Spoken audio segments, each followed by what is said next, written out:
Hello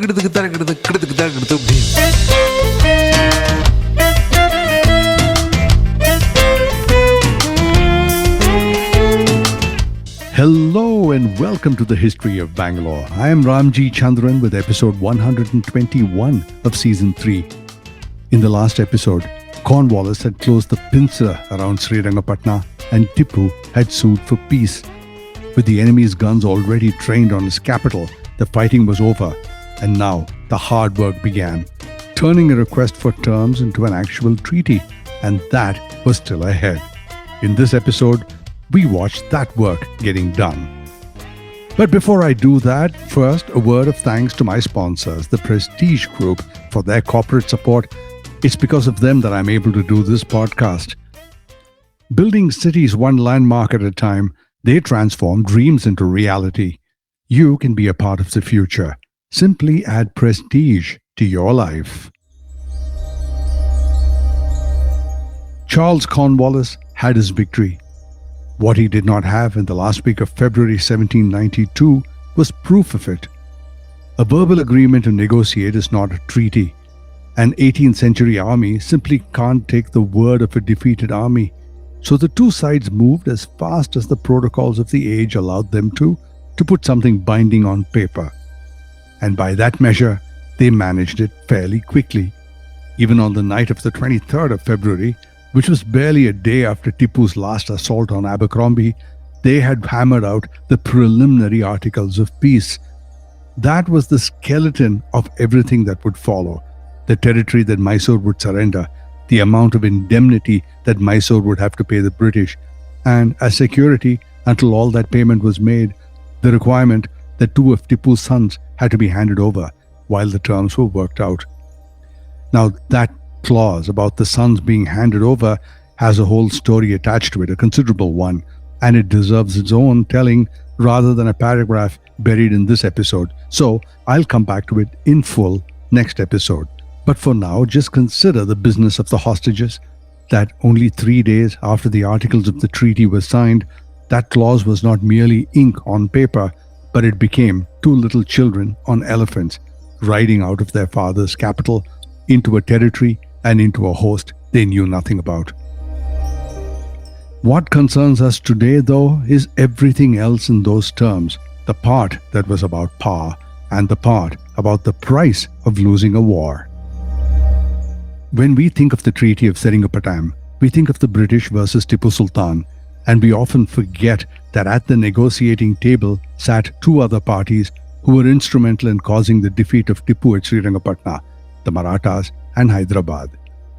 The Nizam and the Maratha Peshwa were co-signatories, fighting alongside the British against Tipu because each had an important stake in Tipu's defeat and material gains to be enjoyed from it. So let me pause here to remind you what I was telling you about a few episodes ago, outlining exactly what it took to bring the Marathas over to the British side.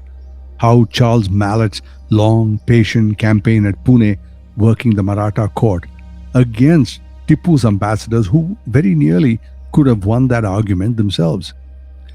What tipped the balance in the end was not ideology. It was the Raichur Doab, that fertile territory in northern Mysore that Tipu had held for years, that Nana Fadnavis and his Peshwa Savai Madhavrao had failed to recover through threats and diplomacy.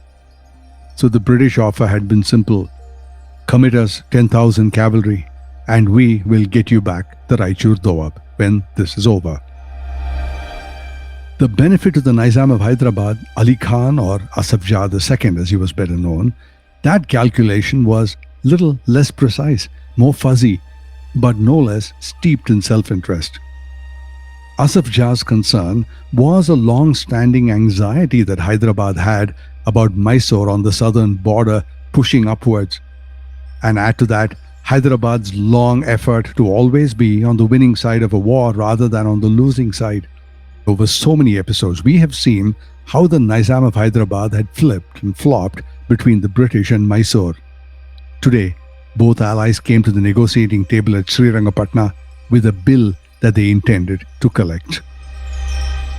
The formal negotiations, the talks, ran through most of March 1792, and the location was a tent pitched near the Eedgah, close to the British camp in Srirangapatna. John Kenaway was the lead negotiator for the British. The Nizam and the Peshwa each had their own commissioners at the table. Tipu's interests were represented by a small group of vakils. Chief among them was Ali Raza Khan and the senior Mysore statesman Ghulam Ali.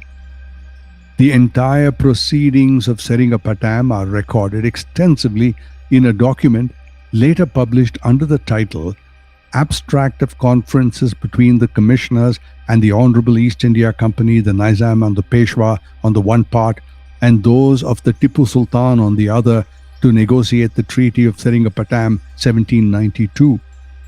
That lofty title had all the dry procedural weight of a modern-day minutes of the meeting, but buried inside it was an entire war's worth of grief.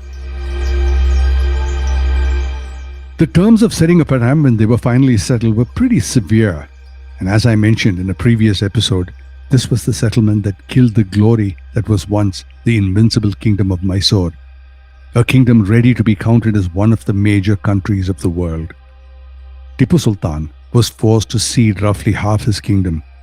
The British took Calicut, Coorg on the west coast, and the Baramahal, Dindigul and Salem on the Carnatic plains.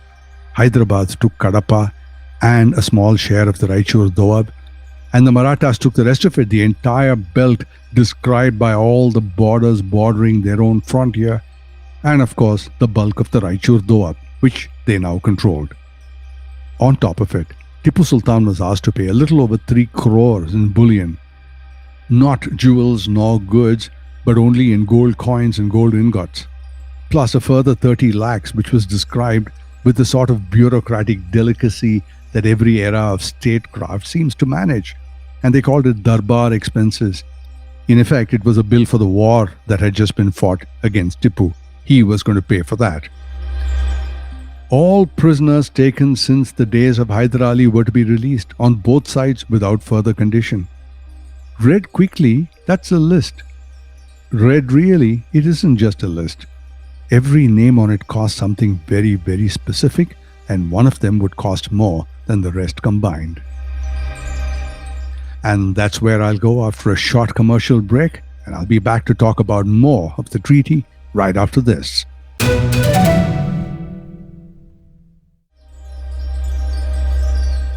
Hi, I'm back, and now let's look at the real cost of what Mysore lost in 1792. Let's start with taking a second look at the west coast. Say, take Calicut, for example. On a list of districts surrendered by Mysore, it can slide past as just one name among 5, but Calicut was Mysore's gateway to the Arabian Sea, that high revenue-earning port through which Tipu had shipped pepper and cardamom, imported horses and arms and ammunition, and kept a line open to the French and the wider world beyond the subcontinent.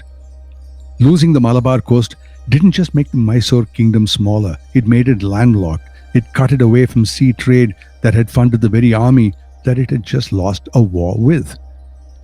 A kingdom can absorb losing farmland. Losing your only coastline is a very different order of wound. It was to gain access to the west coast, if you remember, that Hyder Ali had previously defeated the Keladi Nayakas, and the reason why he had taken Bangalore and built a navy over there.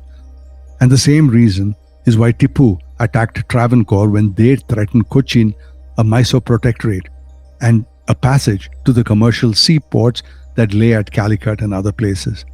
And that was the very attack, ironically, that was all the excuse Cornwallis needed to start the Third Anglo-Mysore War and defeat Tipu at Seringapatam. Back in the camp at the Eedgah, the peace negotiations were intense.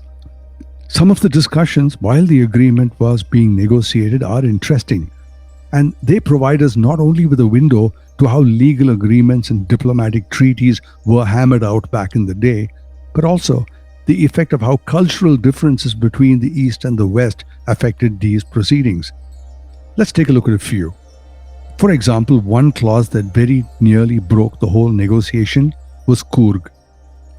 Tipu's envoys argued, with some merit, that the preliminary agreement that Tipu had already accepted on the 23rd of February never explicitly named Coorg as a territory to be surrendered. But the British held firm. They had, they said, pledged their protection to the Raja of Coorg, and that pledge was not negotiable, so that was a deal breaker. But Guti, on the other hand, in the Anantapur district in Andhra, the British eventually let go after Tipu's Vakils negotiated hard. The concessions and the drama surrounding the negotiations all had a very human flair, small mercies granted or withheld on the strength of how well an envoy argued on a given afternoon. That is what these weeks actually consisted of, far more than any grand strategy and devious plan. And this is where Asaf Jah of Hyderabad and Nana Fadnavis of the Marathas made it rich. The materialism at the table from those two parties was stark. Neither Asaf Jah nor the Peshwa had fought this war out of principle, and neither pretended otherwise at the signing table. They had backed a coalition with the British to recover specific land, and that specific land is what they walked away with. And then there was the matter of the cultural differences, and one incident in particular illustrates this more than any other. Now, in the language of the draft agreement, the British had included a standard legal phrase of the age written into the document, a phrase that was successors, heirs, and assigns. It is the same very common phrase that still turns up in every contract that we sign today. It simply means that the signing party also represents any person who might inherit the agreement. The Marathas objected. That wording was not their custom, they said. For them, the phrase successors, heirs, and assigns seemed to be finite, something that could be interpreted as ending one day under whatever circumstances.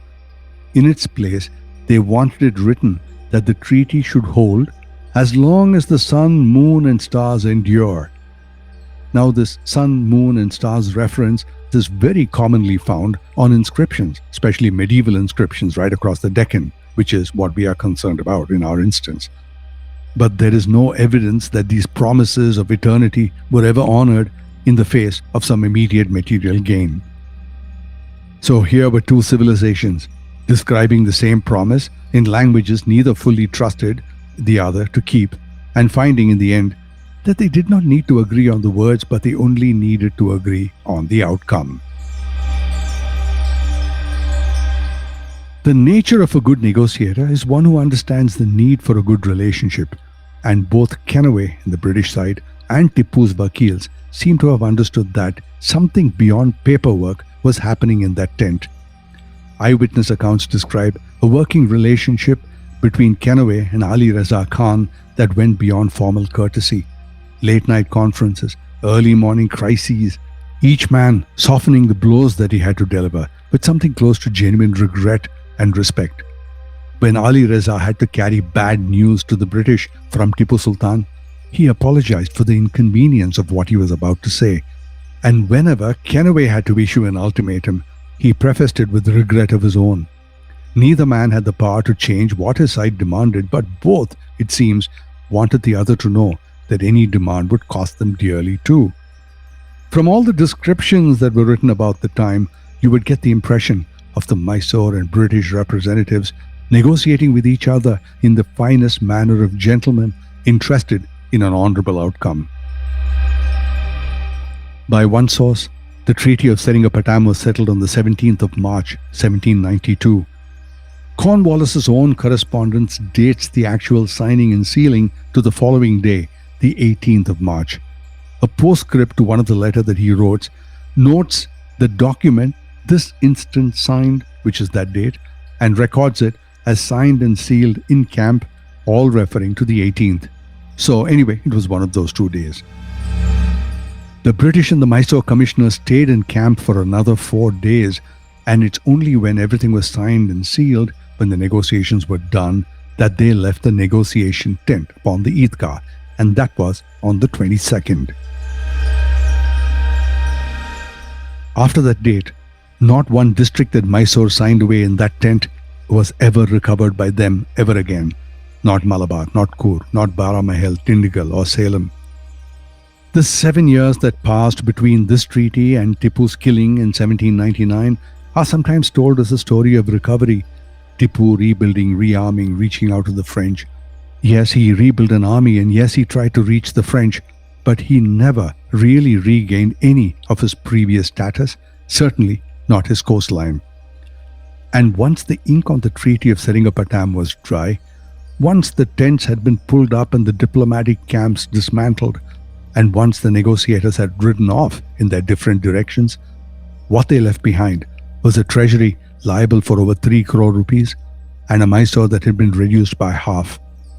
Broken forever.